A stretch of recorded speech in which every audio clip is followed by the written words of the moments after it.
Translation. Please also describe eternal time, which is a representation of your form, and by whose influence people in general engage in the performance of pious activities. Purport. However ignorant one may be regarding the path of good fortune, and the path down to the darkest region of ignorance, everyone is aware of the influence of eternal time, which devours all the effects of our material activities. The body is born at a certain time, and immediately the influence of time acts upon it. From the date of the birth of the body, the influence of death is also acting. The advancement of age entails the influence of time on the body. If a man is 30 or 50 years old, then the influence of time has already devoured 30 or 50 years of the duration of his life. Everyone is conscious of the last stage of life, when he will meet the cruel hands of death, but some consider their age and circumstances, concern themselves with the influence of time, and thus engage in pious activities so that in the future they will not be put into a low family or an animal species. Generally, people are attached to sense enjoyment, and so aspire for life on the heavenly planets. Therefore, they engage themselves in charitable and other pious activities, but actually, as stated in Bhagavad Gita, one cannot get relief from the chain of birth and death even if he goes to the highest planet, Brahmaloka, because the influence of time is present everywhere within this material world. In the spiritual world, however, the time factor has no influence. Kaleshyeshwara rupasya paresham cha parasyate swarupam patakuravanti addeto kushalam jana.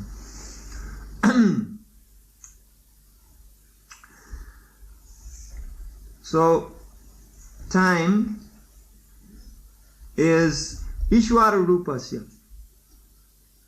the representation or form of the Supreme Lord, which is Ishwara, is the supreme controller of all activities that are performed here in the material world. Now, some people understand that time is going to cause the end of all their activities. They know that time is a cruel master. No matter what we expect, or no matter how we expect to overcome the problems in this material world, time will have another solution to those problems. We are now engaging ourselves in social welfare activities, or trying to create a better society through economic development. But actually, although we are working very hard to produce a society in that way, and to enjoy life in that way, time has another plan. Even if we were to be able to overcome the various miseries of this material nature by our technology and advancement of science, still, we would never be able to conquer over time. And time brings with it all miseries. Therefore, factually speaking, it is a contradiction to say that one with mundane endeavor can conquer over material miseries. Because these material miseries come by time, which is Ishvara Rupasya, a form of the Supreme Personality of Godhead.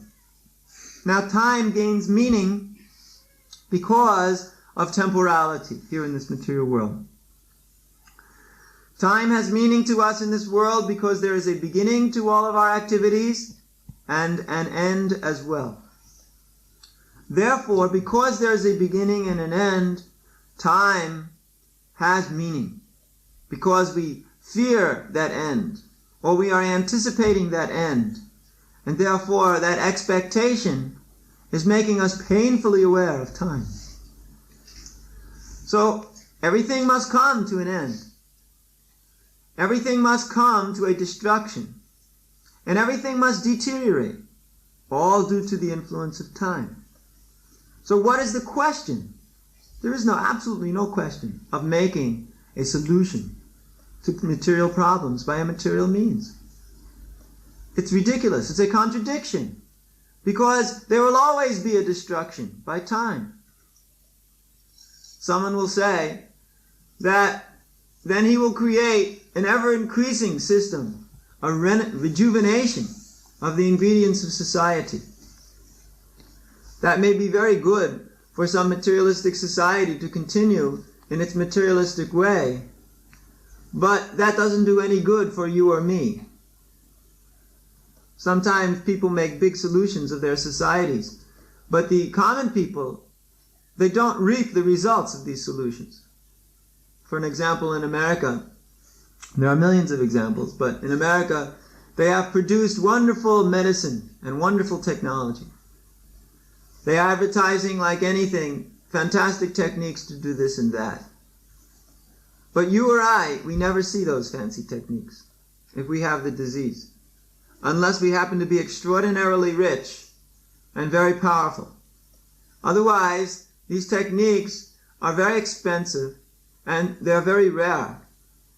You have to have some pull to get to use them. So here's an example of making a big endeavor to overcome some disturbance, but factually it has no meaning on the normal people within the society, ordinary folks. Now, this same principle can be applied to any endeavor in the material world. Although we may be able to conquer over so many different disturbances that may come from disease, may come from bodily discomfort, may come from being poor or ignorant or whatever. Even we may be able to overcome the disturbances caused by other living entities or even from the weather. But no matter how hard we try to endeavor to overcome these things, we will be overcome personally. Therefore, what is the use? What is actually the use of all this endeavor? Because each and every one of us has to die.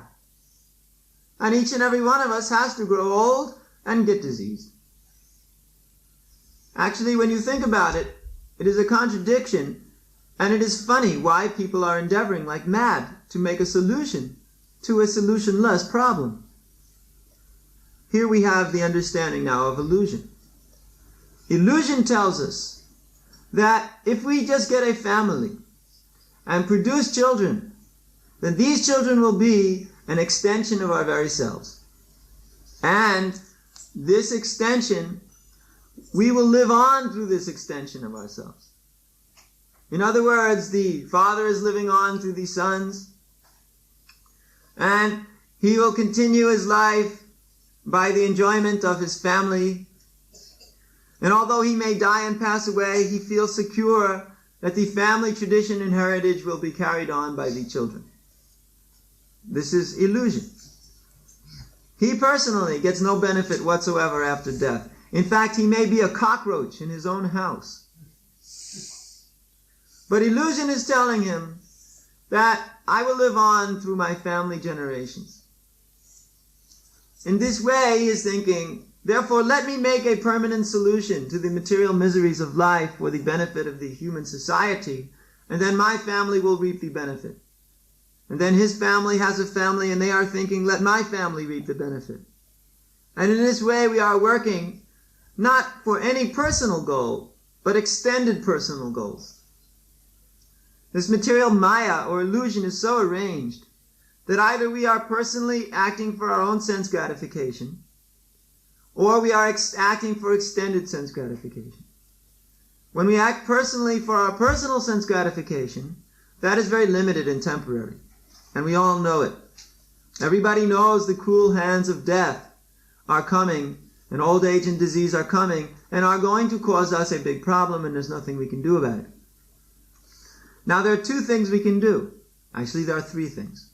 One, the first thing, is we can just try to forget about everything and go to sleep and indulge ourselves in intoxication and don't do anything but just forget. That's, of course, not much of a solution. Second solution is the one that is opted for by the mass of materialists. That is to produce big, big families and let the whole arrangement go on through the enjoyment of these big family dynasties that go on forever, they think. And the best solution is to realize this unconquerable force of time and to conquer over it by a process of devotional service. Three things one can do. Now, mostly everybody is doing this second thing because they think this will help them conquer over the influences of time and help them conquer over the influences of death. But it is all a waste of time.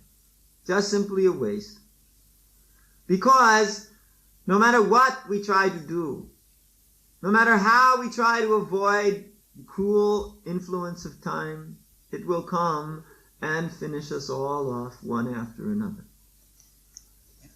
We should not be so foolish as to think that we will be able to somehow or another conquer these influences. Actually, human society is now based on a huge technological arrangement to permeate the family structure, to perpetrate the family structure.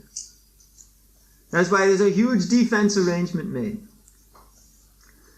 They are making every day newer and more fantastic things to cause destruction of others. This war technology, one may have heard me speak about it many times, but it is the cause of all material advancement in the 20th century.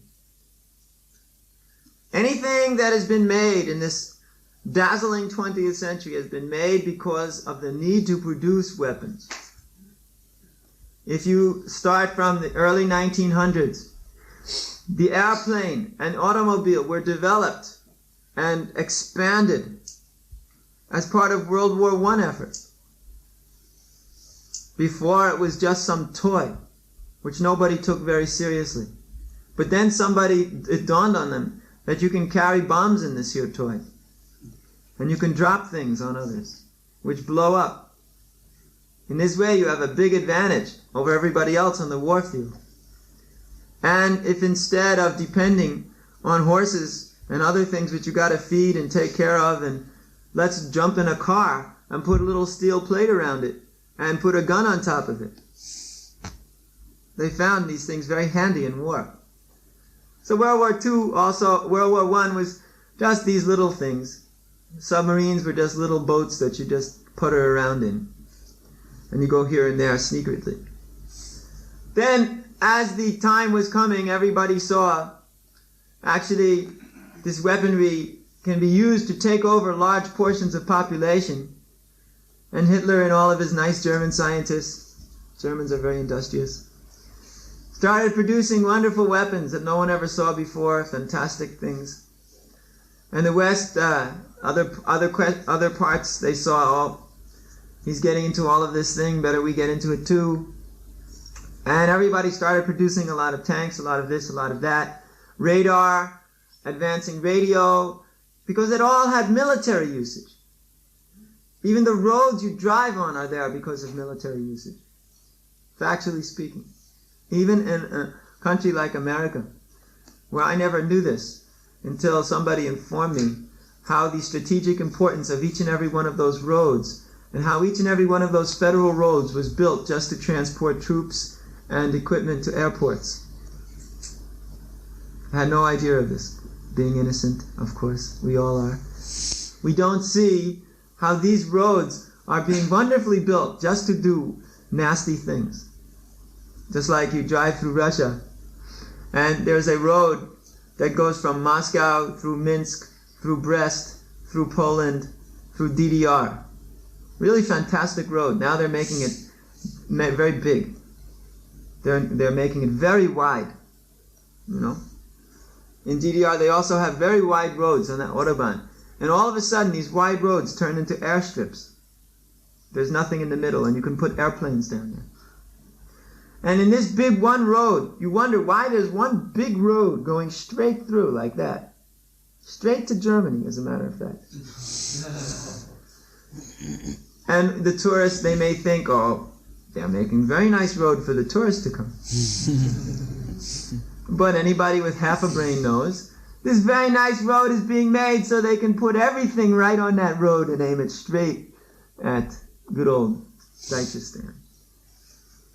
So, actually this economic development, all of these advancements of technology, electronics, computers, all of these things, even the space effort, is just so they can make better war. All of these satellites, just to watch troop movements, and to make sure that the weather conditions will be proper for their movements, and they can jam communications, they can create communications. And now they've got satellites to shoot down other satellites. Half of the satellites up there are capable of shooting down other half of satellites. They don't tell you these things. They don't want to tell you these things. So many things they've developed. All of this laser, just like they tell you laser beams, they are very good for operating, so-called operating. If you've got like a something or other, they're going to put a laser beam in there, and it's very good for communications. What they don't tell you is that laser beams are developed in order to cut through tanks and things like this. Anyway, obviously we know what they're doing. Any fool knows what they're doing. So, all of this big arrangement that is presently going on is going on just so that they can protect and expand their own interests, family interest, or extended family. One may extend it even to the community or the country. All sides nowadays are simply interested in either their own personal sense gratification or expanded. Less developed countries like the Middle East, the Arabs, for example, they're only interested in their own sense gratification. They aren't interested so much in expanding it right now.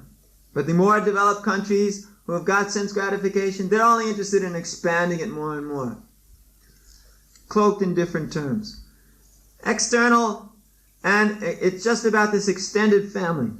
Extending the family or the society or the country or even to the humanity. One may think, I want to make one world where the whole humanity is coming under one government or something. But actually his goal will also be for sense gratification. Economic development for sense gratification. And therefore there will be so many developments of weapons and technology and this and that. Actually all of this technology is not at all needed. Because it has no real function for you or me. Factually, what do you or I need? Sometimes people think that it will require a very big endeavor of technology just to give the minimum basic things that the human being requires. But it's not true at all. If we just are satisfying ourselves with something to eat, a place to live, and the necessities of life like clothing or whatever, and even the basic minimum means of transportation, heating, this and that, it doesn't require a huge arrangement. Because even you go to some places where they don't have such huge technological arrangement, that's also going on very nicely.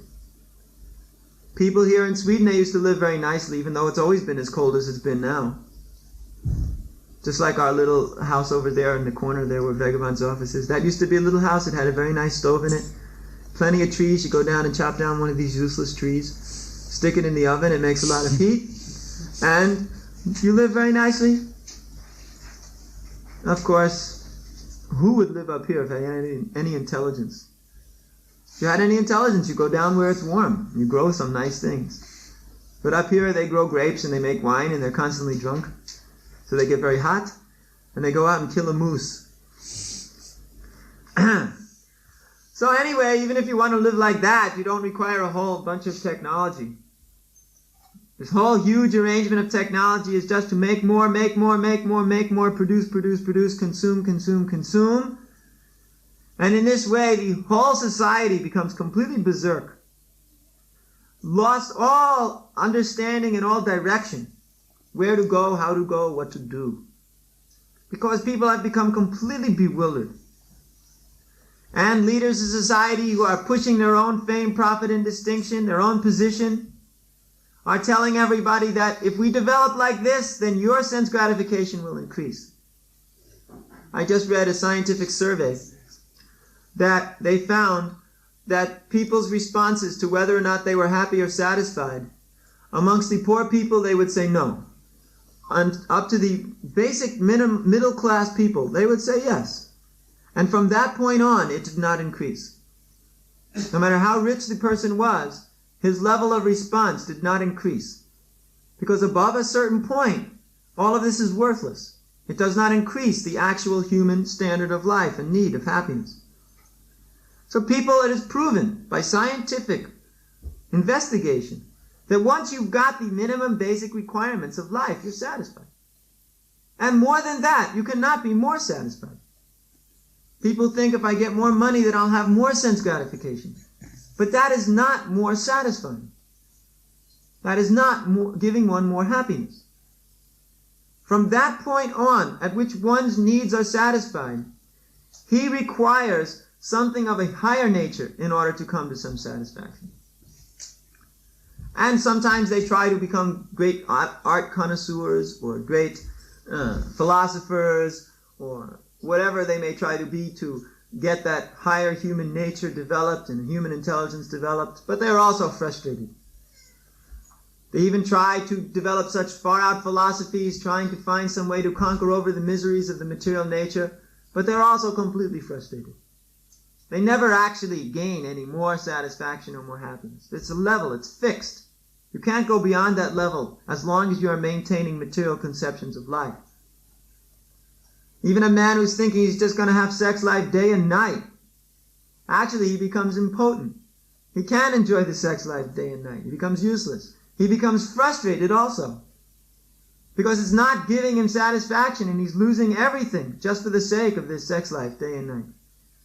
And he's always arguing with these women, that women, and they come and go day after day after day. These big women hunters, they have 6, 7 wives. It's common. You change your wife about as often as you take a shower. Coming and going and changing this and that. This is all completely worthless. There's no enjoyment in these things. People know it, but they don't know what gives real enjoyment. It's like they know death is coming, but they have no idea what to do with it. So they try to forget about it. These people, they don't know how to get real enjoyment. So they think, well, I'll just keep on consuming as much as possible, and maybe I'll hit some consumer item which gives me enjoyment. And it's on that principle that the economic lords are producing and producing and producing things with newer and better and newer and better. And everybody is just going out and buying it, although they know it's not newer and better. They know it's worse. But they have this feeling that something's got to be newer and better, because I'm not enjoying now, I didn't enjoy in the past, so better I reach out for more and better and newer and better, and maybe I'll enjoy. And they don't. And it's frustrating. And therefore, a frustrated man gets angry, and an angry man makes war, and a warring man nowadays makes total chaos and destruction. So what can we do? They're trying to avoid death by forgetting on it, by enjoying as much as possible. But while they're trying to avoid death, the cruel hand of time drags them closer to death. On one hand, he may try to extend the duration of life by medical means, and on the other hand, the same technology, even medical means, is killing everybody. In war, one of the sneakiest, insidious weapons is chemical warfare, developed by the very same doctors who are trying to extend the duration of life. The same research institutions, the same laboratories, the same chemicals, the same ideas that extend life are used to kill life. Fantastic contradiction in the human society. On one hand, they try to conquer, and on the other hand, they drag themselves to the very end they're trying to conquer. Fantastic contradiction. On one hand, trying to build up a stable society with so very nice buildings, and on the other hand, thinking of better ways to destroy those very same buildings.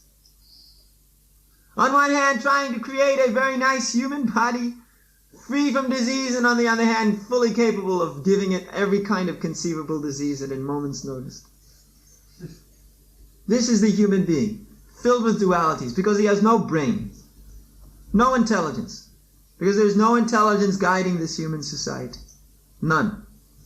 Intelligence has been thrown to the wind on the tails of some philosophy or utopian theory which will bring us to some state of happiness which never succeeded in the past, is not succeeding now, and will never succeed in the future.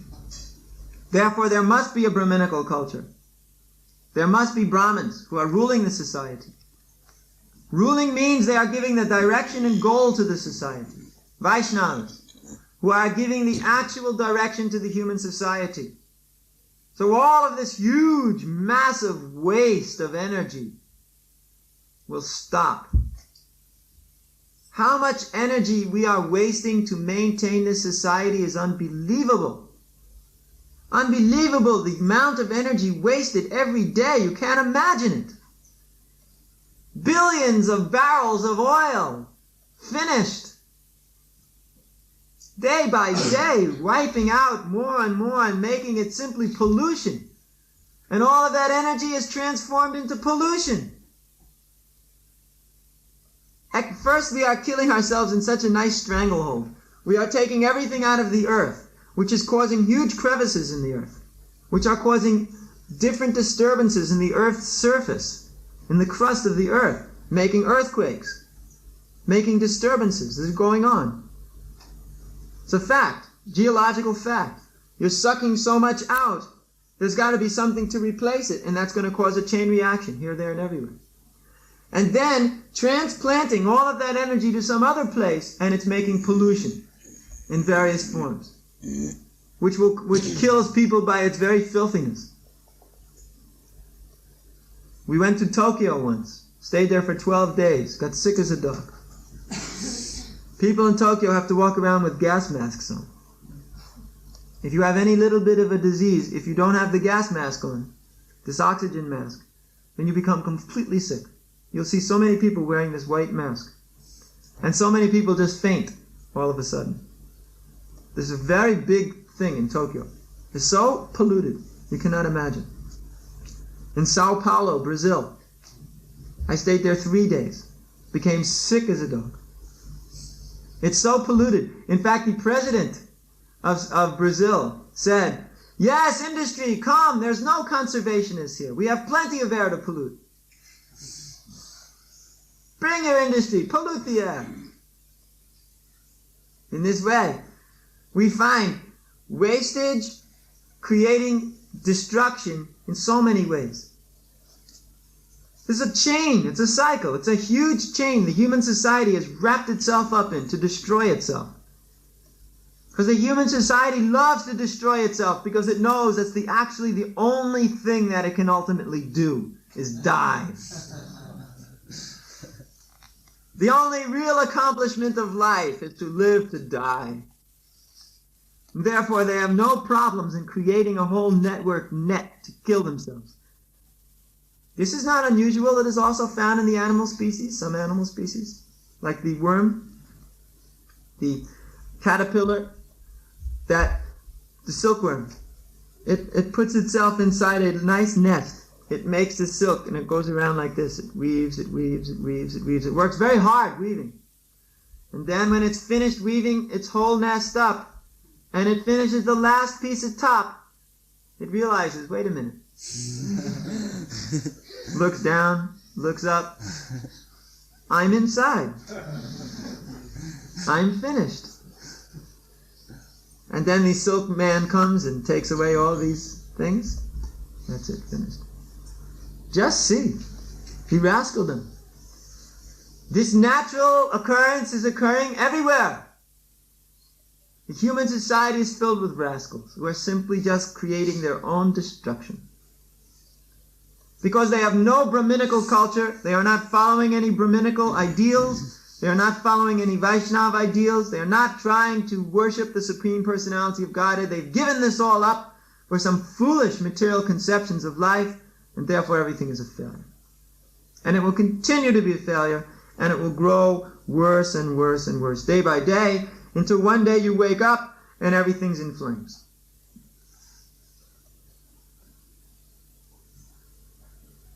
Now they are publicly saying it. Before it was just us who were saying it for years. Now the Chinese have stood up in the United Nations last week and said, there will be a war in the 1980s. They're not saying maybe anymore. Nobody says maybe. Before, I remember 2 years ago, if I was preaching and I would tell people, you fools, you don't know, you're heading straight for a war and total destruction. And they go, no, no, no.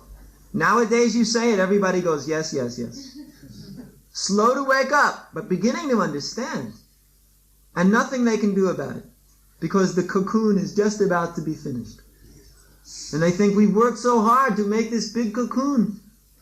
Here we are working hard to make this big nest for ourselves. We're almost finished. Why should we stop now? They can't imagine stopping. So let's finish it and kill ourselves. I mean, after all, what's left? Whole society is such a hellish mess anyway. Who wants to live in it? Let's just kill ourselves. That's what they're thinking. And that's what will cause the war. That thought will cause the war. When all of these big communist capitalist arrangements think our whole society and structure is falling to pieces, everything we're trying to hold together is falling to pieces. There was just a nice article in one magazine a while ago. Brezhnev and Carter met. And after they finished their talks about this and that and the other thing, they just started lamenting to each other how both their societies were falling apart. They were lamenting how the moral structure of people had become so degraded that their social structures were falling apart. They were admitting it, and lamenting, what are we going to do? And when it comes to the point where it's gone too far and everybody sees, anyway we're going to die, so let's blow up the other guy too. That philosophy and mentality will cause the next war. The degradation of the whole human society to such a point where there's nothing else to do but to blow it up. That mentality will cause the next war. You may be guaranteed. Of course, that is the instigation of Maya. To find out the causes for the last war, and they'll say it'll never happen again. And then they'll do the same thing. Unless there is Krishna consciousness injected into the human society from the top, from the direction of the society, direction through the leaders, then Krishna consciousness will be able to save human society from such a foolish condition. Because we are the only ones who understand what is life and what is death, and how to live both of them. No one else understands this point at all. We're the only ones who understand. So, that is why these verses, all very simple, are very important. Because one who understands these things, that is why Devahudi is asking, one who understands these things, then people will be able to get a good direction from that person. Here, listen to what she's saying. Please also describe eternal time, which is a representation of your form, and by whose influence people in general engage in the performance of pious activities. We have to learn how to become engaged in pious activities. We have to learn the influence of time and what to do with it. Ultimately, people will always be again engaged in pious activities, but after great pain, struggle, and hardship and destruction. And not everybody. Just a few select who are very lucky.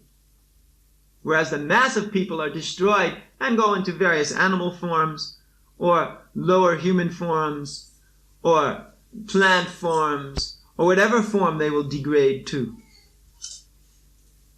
So no one should think, because it is inevitable that piety will rule over impiety, then we shouldn't do anything about it. Because you will not reap the results of that piety. You will be suffering in various degraded conditions of life. So, Krishna consciousness is trying to save the present human society, the present people, each individual, from falling down into such a disastrous condition. And we are just trying to present this, hoping that some intelligent people will take to it. Because if some intelligent people take to it, then we'll be able to do something to help this world. And if not, there will be nothing left but the opportunity to destroy everything. And after that, we will put together the pieces properly. But we don't have to go and bash our head against the wall until we feel how nice it is to stop. We can immediately take to Krishna consciousness. And although maybe the whole human society cannot do it now, at least somebody can do it, and they will be happy. And that is our success. As many people as possible who have a little intelligence, who can take it and become happy, that is our success if they do. So are there any questions? Next war comes, what happens? It goes on preaching. just as it's preaching right now. I mean, if the volcano will be very strong and everything will be smashed. Not everything will be smashed. You can't smash everything. It's not possible to smash everything. When, can you say when the next war comes? Sometime. Why, you want me to be a anti-predictor? Predict. What is the use? You just go on Krishna conscious activities. We have no concern for war. It's just not going to affect us. It will do one thing. It'll give us a great boost for preaching. Then people will flock to us by the millions. By the millions.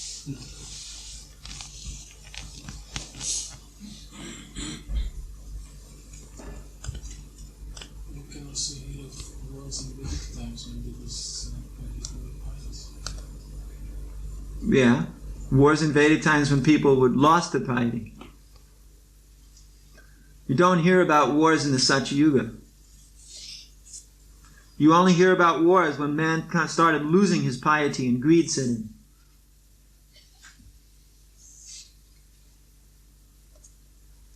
It's the universal cause of war. Greed, enviousness, lust, anger. Just goes on. There is also war for religious purpose. There are always demons and there are always devotees. And the demons are always against the devotees. Demons and demigods are always fighting. But the demigods are fighting the demons trying to illicitly overrun without getting the pious activity necessary to take the position of demigod. War will be fought, but for good cause. Pious cause.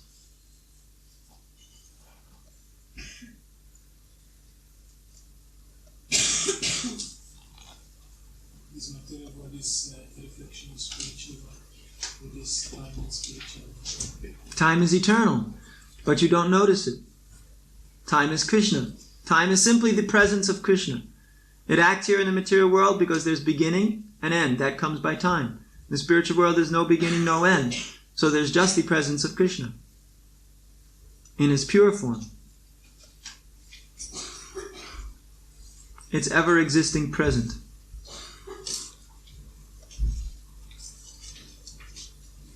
Krishna's pastime, so it seems that he begins to do something and this pastime is endless. That's because you're making the same mistake we talked about the other day. Your material conception of beginning and end, you're putting on the spiritual realm and saying, therefore. You cannot do it.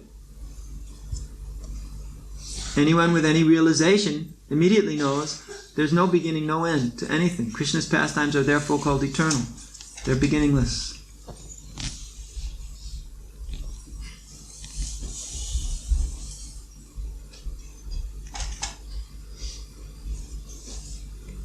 Other questions?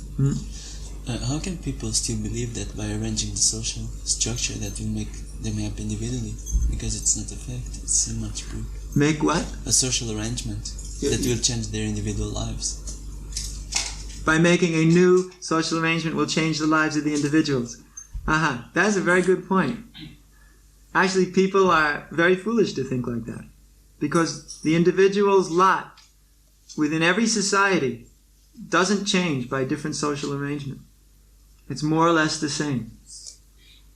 And in fact, those places where they've tried to make a social arrangement to improve the lot have ended up making the lot worse. Because things go on automatically and naturally by the laws of karma. And by the increase of influence of time. Why do they think like that? Because the human being thinks he's the controller.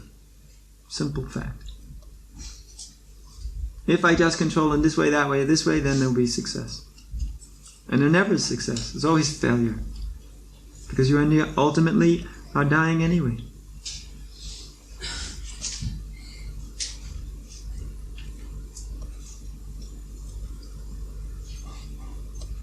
there is a chivalry rasa, right? Huh? There is a chivalry rasa. Chivalry. So is it just means that there are walks in the spiritual world or fact? No, that rasa is only for souls here within the pastimes of Krishna, in the material world. There's no fighting in the spiritual world. There's no fighting, but the chivalrous rasa may be there. The rasa is a feeling of relationship. That is not manifested in fighting. That's a fact. There is no fighting in the spiritual world. But there's some wrestling. There's some coward boys getting on the shoulder of other coward boys. And they're making a battle. That's a different kind of battle.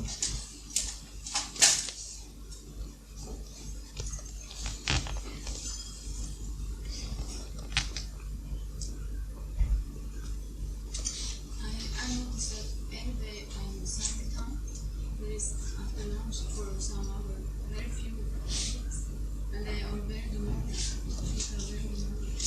And I wonder if it's my consciousness.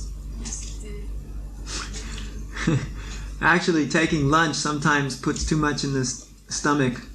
Eating, actually speaking, is an activity which reduces the spiritual consciousness. Factually. Eating reduces spiritual consciousness. It's an unfortunate fact. For those who are completely in emotive, ignorant, and passion, eating prasadam elevates their consciousness. But when we eat food, we eat prasadam, but we're not thinking of it as prasadam. We're not relishing it in that way. We're thinking of it as food and we're packing it in the stomach. Then our consciousness makes big dip.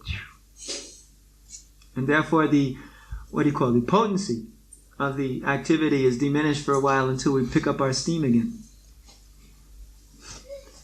So, one secret some Sankirtan men do is they don't eat lunch. They eat just in the morning, and during the time when it's anyway slow during the day, they're building up their steam and then they chug along the whole day. Another scheme they do is they eat many times during the day so that they never really dip their consciousness down due to that. And they've found practically that works very good. Chiranjeev just told me that the other day. That eating many times a day has been very good. But they eat less, very little, but a couple of times a day, 3 times let's say, but little.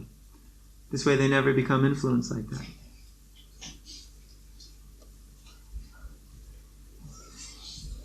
That is why all of these people who want to take renunciation and they perform these different kinds of mystic yogic practices, they give up eating.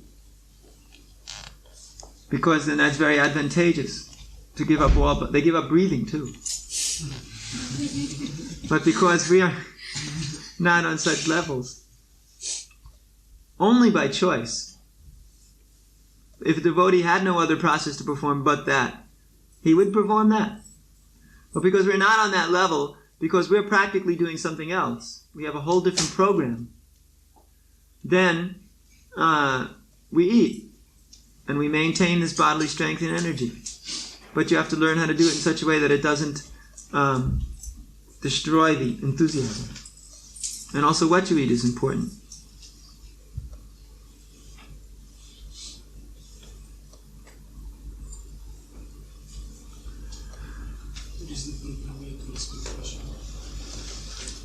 Well, you said it, you respect.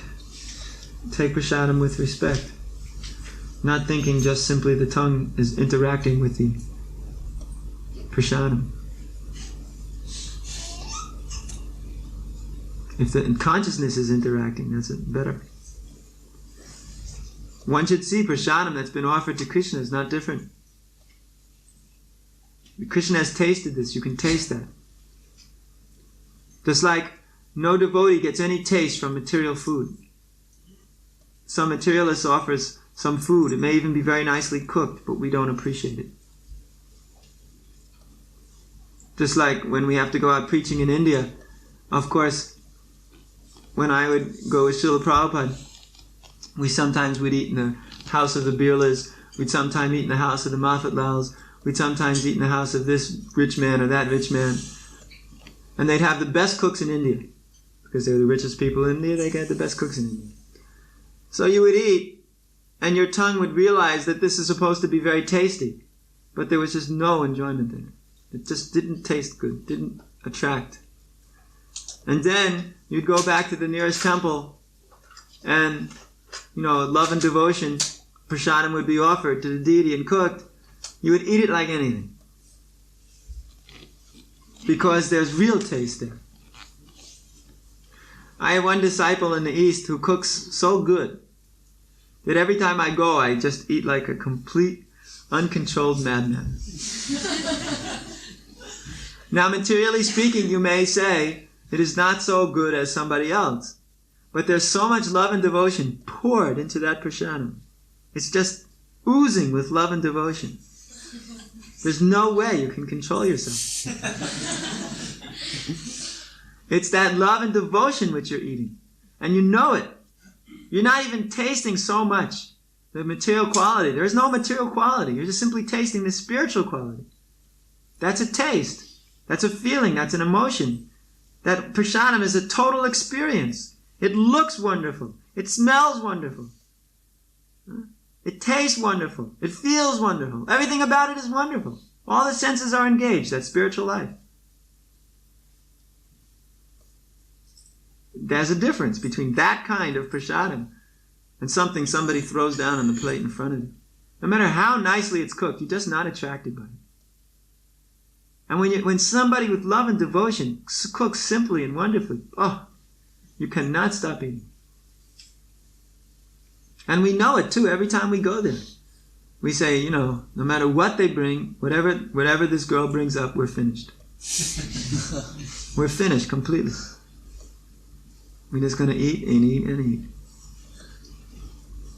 And that prasadam, even you eat so much of it, is so enlivening.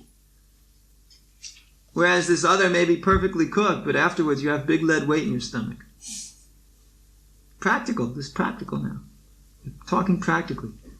So real realization of prasadam. And if you actually got it, then you know all about it. And that prasadam, so nicely cooked, will make people devotees on the spot. It's a fact. I remember we once did this in New York. We just tried to pour all of our consciousness, tried to have as much love and devotion as possible into these prasadam we were cooking for a Sunday feast. We were just thinking, what is the use of our lives unless people eat this prasadam and become devotees? And 2 people shaved up that day. Same day. They ate that feast and simply laid on the floor. It's possible. You got to know the secret. In that way, you don't have to offer it necessarily to do. What do you mean? Well, just like in some of our temples, we may not have deities. But if you don't have deities, you offer to Krishna whatever way you can. Just like in some festivals we have, there's a lot of people. Many times they just cook pots and pots of kitchen. But you've offered the first to Srila Prabhupada or somebody, yes? And then there's certain, rules and regulations that you can follow. If you're doing such a big prasadam offering, you offer the first batch, and everything afterwards, if it's the same ingredients, is considered offered.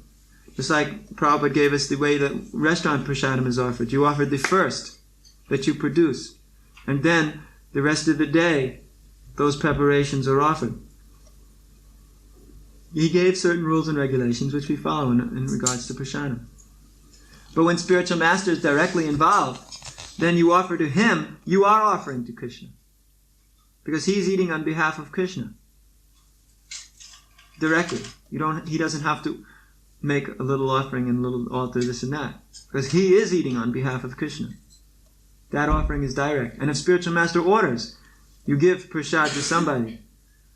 Just like Prabhupada would say, somebody would bring in some Hare Krishna, something, or there would be some fruit somewhere. Prabhupada would say, go cut up some, he would just tell me, go cut up some apple and give prasad. So I was wondering, how did that apple all of a sudden become prasadam? There was an apple and now all of a sudden it's prasadam. So, I mean, the answer is that when Prabhupada authorized, you take that apple and you give to this person as prasadam, simply his authorization of that apple becomes prasadam. Because this, so powerful is the spiritual master that he may do like that. He may just tell you, take that and give it to this person. That activity of you give that to him, that is the offering.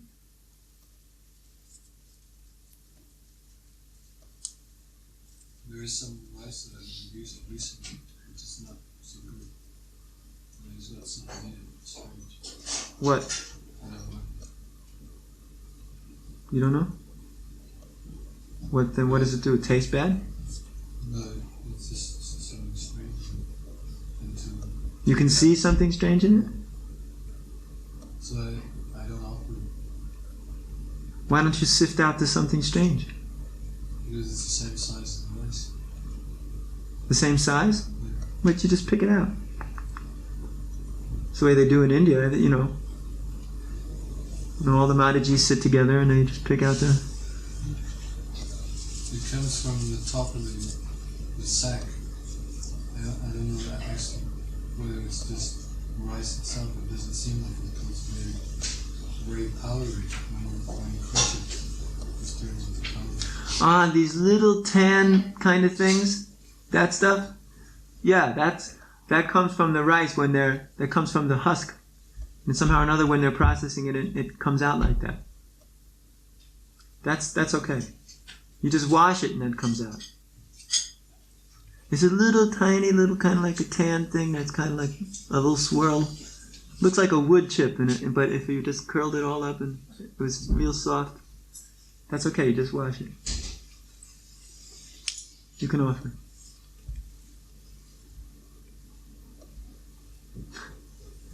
Boy, we're really getting down into the nitty-gritty. Why did Krishna make time a function of velocity when now the materialist can use it for his means, time for his self? Can stop the time now? Krishna has created everything interrelated. Everything in this material world is interrelated. There's not one thing that can say it is not related to everything else. Why? Because it's all related to Krishna. All interrelationships have developed because they're all related to Krishna. Things related to the same thing have a relationship automatically to each other. And because Krishna is no fool, he arranged the whole material creation so it's all interrelated perfectly. Every aspect of it. We can't make such things, make such arrangements. Because our kind of relationship is only a little bit. We can a little bit arrange this, a little bit arrange that. We can't arrange everything perfectly together, except Krishna can do it. Why did he do it? He did it so that you can enjoy. You can think you're the controller and you can think you're the enjoyer. So now the materialist won't grow old, he'll just go for a space trip and stay young for a bit. But do you really think he will? Yes. That's a theory. No, I've seen it myself. There are some particles which, for example, their life is 1/100th of a second. Yeah. So if you accelerate them 99.99% this velocity of light, their life is 1/30th of a second. Big improvement. Okay. But still they have to die. You may extend duration of life, but still you have to die. But for the person who's in that rocket ship, his duration of life seems to be the exact same as it is here on Earth. Yes, but when he returns back, he'll again be young. Not again young. No, he'll be the same age that he has aged to within that rocket ship. No, it's not right. Because Yes, he will age in that rocket ship, but slower. It is not that he will become younger, he will age slower. Well, then you don't know the theory of relativity. the thing is that Don't tell me that you know the theory of relativity and you don't know this very simple point. This is the simplest point of relativity. That when you go accelerate the mass, yes. it will slow down the effect of time. It is a graph. Just like his beat of heart is going like this by time. Then you accelerate it like this. That is causing the incredible increase of time. But it does not go backwards. It doesn't go. It never goes backwards. He's always aging. He's always aging, but slower. But for him, it seems to be the same amount of time. Your 100 years and his 100 years feel the same. Yes. This is our philosophy. The ant's 100 years, the demigod's 100 years, our 100 years feels the same to each one of us. But the relative difference is greater. So similarly, this person is aging as he goes along. But when he returns here to the earthly planet, everybody will have grown old, died, and so many new generations. But he won't have gotten younger. He will have aged so much. And when he comes back to the earth planet, his aging will again go on at the same pace.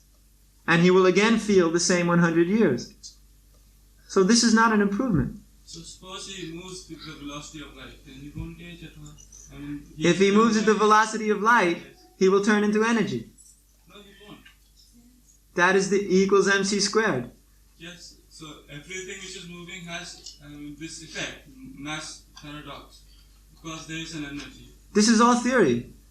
No, it is working. But it's not working. You can't move something to the speed of light. No, you can't. Yes, that's true. So what are you talking about? It's a theory. This is just like the monkeys are saying. The scientists are saying, if you get an infinite amount of monkeys typing on an infinite amount of typewriters for an infinitely long time, they will produce all of the works of Shakespeare. If you get an infinite amount of monkeys working on an infinite number of typewriters for an infinite amount of time, they will produce all of the works of Shakespeare. Now, if you just take these three factors into consideration, it makes perfect sense. I mean, after all, if you've got an infinite amount of monkeys typing for an infinitely long time on an infinite amount of typewriters, just by going slap, slap, slap, peck, peck, peck, peck, peck, gradually every combination of letters that it can ever exist on any scale will, by probability theory, it must come out. All the works of Shakespeare. Everything must come out. Everything written, not written, all gibberish, all garbage. Now let's examine that idea. Now to have an infinite amount of monkeys. First of all, where are you going to get all the bananas to feed these monkeys? We're going to live an infinite amount of time. Second of all, to get an infinite amount of typewriters, you got to have some pretty big typewriter factories. And then if you have all these big, huge typewriter factories just producing typewriters, then you can't have an infinite number of typewriters because all of the spaces where the typewriter factories are and the banana trees are, you can't have monkeys typing on typewriters. You see? And neither can you have them typing constantly for infinite amount of time because to make so much monkeys, the monkeys have to have sex like crazy to produce more monkeys. You see? And then they have to raise these children and teach them how to type. The whole thing is completely ridiculous. In this way, mathematical theory and scientific theory is actually a huge, ridiculous joke. However, it is presented in such a way that you think it is very logical. So what you are presently saying is the product of scientific propaganda. Just like infinite amount of monkeys, infinite amount of time, infinite amount of typewriters. This is also mathematical propaganda. They very seriously tell you about such things. There are many books written about such things. All information theory, probability theory, all of these different things are filled with all of this. And similarly, so is physics. It is filled with all kinds of theories like this, which, when you think of them in your mind, without examining them fully, make perfect sense. But as soon as you examine it a little bit, you see it's ridiculous. And then the theorists will tell you it never has been meant to demonstrate a physical fact, but it is a theory, a principle which we apply in order to get some result. But always the result is bound by the same laws of birth, death, old age, and disease, of beginning and end. Always. Although they may speak in terms of eternality or unlimited, they try to use it in such a way that it makes a principle which can be utilizable here on the material platform. But always that is bound by beginning and end. And their theories are also bound by beginning and end. Because today's very wonderful theory becomes tomorrow's garbage liner. The Nobel Prize winning theories of 20 years ago today are being completely kicked out. And new Nobel Prize winning theories are being lauded. You see? What you won a prize for so many years ago, today you're a fool if you believe. But today's theory, which in 20 years somebody else will show is a complete foolish theory, everybody's thinking, fantastic, he's wonderful, he's so intelligent, he's so brilliant. Give him the Nobel Prize. Understand? Today's a Nobel Prize winner. Everybody thinks it's so fantastic. 20 years from now, they think he's a fool.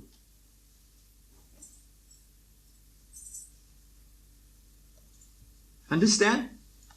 Yes. Do you really? Yes. It's material science is like that. The factual, this probability, all of this theory, all of this maybe perhaps, is simply just mental game, mental gymnastic, which everybody enjoys.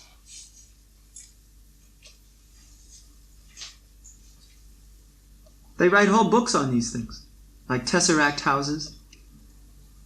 A house, when you go up, a tesseract is a 8-cubed figure of 8 sides, put together in a very mystifying way, which they can't really explain. But anyway, when you come up from the bottom of it to the top of it, you'll be in the bottom of it again. They also have Klein's bottles, which turn in on themselves.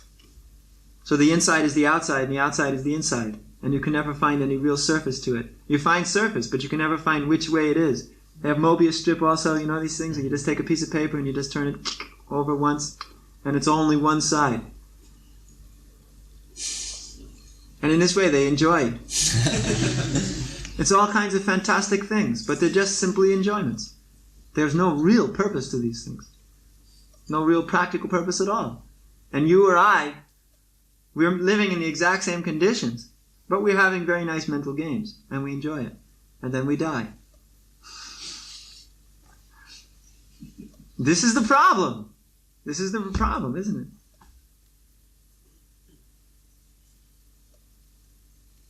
Therefore they say, eat, drink, and be merry, for tomorrow we may die.